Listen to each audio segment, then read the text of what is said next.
L'idée, c'était d'offrir aux gens, à ceux qui connaissent, à ceux qui ne connaissent pas, à la fois le plaisir des yeux avec des toiles hautes en couleurs, le plaisir des sens par un concert de musique classique très très sympa, et puis bien sûr les vins du domaine, et puis les petits fromages de chèvre du domaine Saint-Fariol, et puis les huîtres d'Olivier Pérez, parce qu'on essaie d'associer à la fois le côté gourmand de ce qu'on produit chez nous au niveau du terroir, et plus particulièrement évidemment dans les vins du domaine de Bellemare, à des choses plus culturelles, de façon à faire venir des gens qui ne viendraient pas forcément au vin, de façon à faire connaître le domaine, à faire connaître les artistes, et tout ça en essayant de trouver des artistes et on va dire des compagnons de route locaux pour mettre en valeur cette région où on a une multiplicité de choses très intéressantes.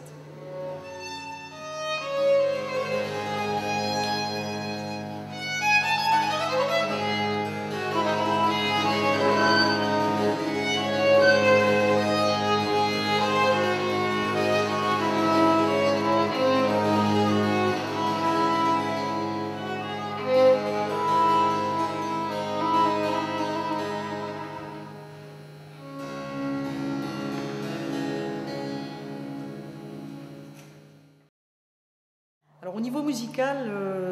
on a été contacté il y a un an par une fille extraordinaire qui est Mireille Chollet,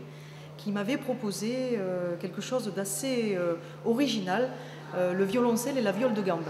Et on s'est aperçu qu'on avait premièrement une acoustique superbe au niveau du chai, et secondo que ça faisait, c'était assez original dans un lieu moderne avec des cuves inox de mettre un instrument plutôt ancien comme la viole de gambe. Là, cette année, elle m'a fait une proposition supplémentaire associée à ses œuvres et à ses instruments du clavecin et associer le violon. Et là, on a eu un répertoire très varié et très ancien, allant jusqu'à 1700. Et j'ai trouvé ça fabuleux parce que ça nous fait à la fois voyager dans le temps, dans un cadre qui est plutôt moderne. Donc je trouve que l'association est assez sympathique. Alors, ce que j'ai essayé de privilégier cette année, peut-être plus que les autres années, et je pense qu'on essaie de faire les choses dans ce sens maintenant,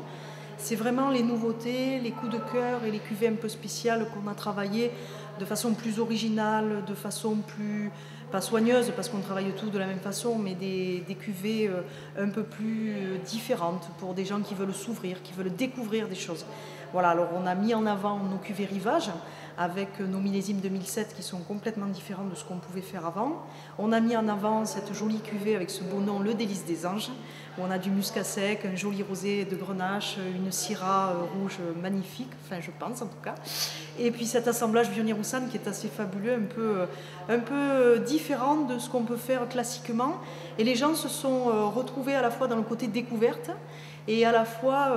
eh bien dans des styles avec de la minéralité, avec ce côté un peu salin qui nous caractérise.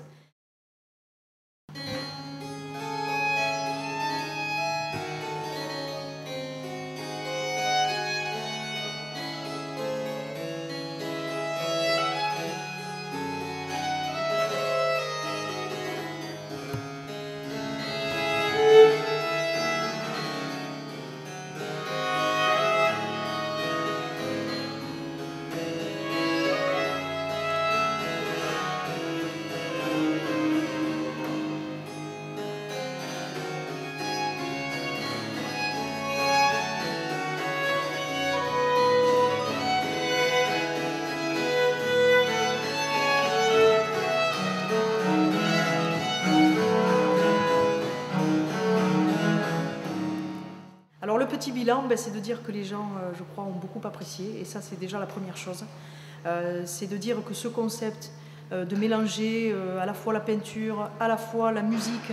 à la fois les vins et la dégustation, finalement ça fonctionne très bien parce qu'on draine des horizons différents, on draine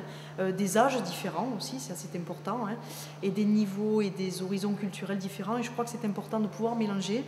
de façon à ce que les gens puissent se rencontrer, qu'ils puissent partager, à la fois avec nous et puis entre eux, puisqu'il y a eu beaucoup de discussions avec des grandes tablées. Et c'est ça qui est très important, de façon à ce qu'on sorte du côté que commercial et qu'on arrive à profiter ensemble, à nous faire connaître par des biais un peu détournés qui, pour certains, peut-être ne seront jamais venus voir chez nous ce qui se passait. Voilà, donc on nous découvre avec des côtés, à mon sens, assez sympathiques. Et on a vraiment mis à l'honneur les sens par les couleurs,